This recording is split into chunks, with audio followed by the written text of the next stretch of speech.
ప్రార్థన అంత ఇంపార్టెంట్ అన్నమాట. నేను ప్రభు మరి ఆవిడ కోసం ఎప్పటి నుంచి చెప్పాలనుకుంటున్నాను అని నేను అనుకున్నప్పుడు నేను ప్రార్థన చేస్తున్నాను అనమాట. ప్రభు మరి అశ్విని గురించి చెప్పాలనుకుంటున్నాను ఆయన, మరి ఏం చెప్పాలి అది చెప్పనా అని దానికోసం ప్రిపేర్ అవుతుంది. ప్రార్థన గురించి చెప్పమన్నారు. అంటే మీలో ఎంత ప్రార్థన లేముందో చూస్తాడు.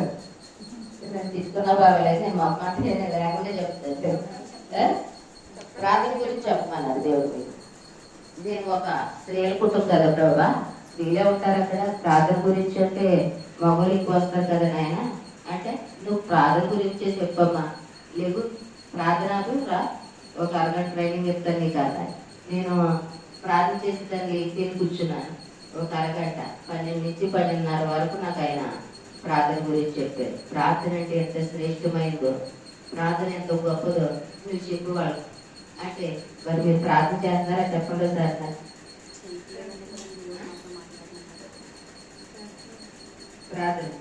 ప్రార్థన అంటే ఏదో ఒక సమయం చేసి ఒక అరగంట చేసి ముగించేది కాదు. ప్రార్థన అంటే నువ్వు ఎక్కడున్నా, నువ్వు కొండలు తోపుతున్నా, బట్టలు దూతున్నా, బాత్రూంలో ఉన్నా, ఎక్కడున్నా సరే ఈ మనసు ఆయనకు మాట్లాడుకుంటూనే ఉండాలి. అది ప్రార్థన.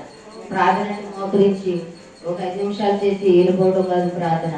నువ్వు ఎక్కడున్నా సరే మీరు ఫోన్ స్విచ్ ఆఫ్ చేసి మనం దేవాది దేవుడి సన్నిధిలోకి వచ్చినప్పుడు పక్కనెట్టారన్నీ ఫోన్ గారి ఇవన్నీ సైలెంట్లో పెట్టుకొని కట్టలేదు, మీకు చెప్పేస్తున్నాను కాదు. ఈ టైంలో ప్రార్థనలో ఉంటాను, ఫోన్ చేసినా నేను వేస్తాను. ఒకవేళ వచ్చినా సరే నాకు పక్కన పడాలి. నేను ఎక్కువ దేవుడిని ప్రేమిస్తాను, దేవుడితోనే మాట్లాడతాను.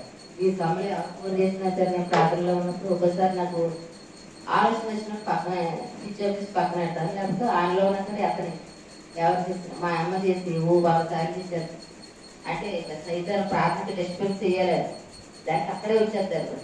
ఎన్నిసార్లు చేసి పక్కన పెట్టడం, అన్నిసార్లు చేసి తీసేసి పక్కన వెళ్తాను. ప్రార్థనలో నేను సమయం ఒకసారి చేసినప్పుడు ఎత్తకపోతే మాని తర్వాత పుస్తకం చేస్తానని చెప్తాను. నేను ఎవరి దగ్గర దేవుని విషయం మొహమాట తల్లిని గౌరవించాలని చెప్పాడు, కానీ దేవుడి కన్నా ఎక్కువగా ఎవరిని కూడా ప్రేమించుకోవాలి. నేను పిల్లలు కూడా ప్రేమించు, దేవుడిని ప్రేమిస్తాను. అలా ఉండాలి మన భక్తి. మన భక్తి అలా ఉన్నప్పుడే దాని శక్తి దేవుడు ఇచ్చినప్పుడు మనం నిలబడతాం. నువ్వు ప్రార్థన జీవితం లేదు అనుకోండి, దేవుడు ఇచ్చినప్పుడు మనం నిలబడలేం. నువ్వు ఆయన రారాజుగా సర్వశక్తి కలిగిన దేవుడే ఇచ్చినప్పుడు మనలో ప్రార్థన శక్తి లేకపోతే మనం నిలబడలేమంట. భయపడిపోయి ఆయన ఒకవేళ తీసుకెళ్తానన్నా నేను రాను ప్రభు అంటామంట. ఎందుకని ప్రార్థన శక్తి లేదు. నీకు ఏది కావాలన్నా వాక్య శక్తి కానీ వాక్యం చదివేసి గంటలుగా, కానీ ప్రార్థన శక్తి లేకపోతే దేవుడితో ఎక్కబడలేము.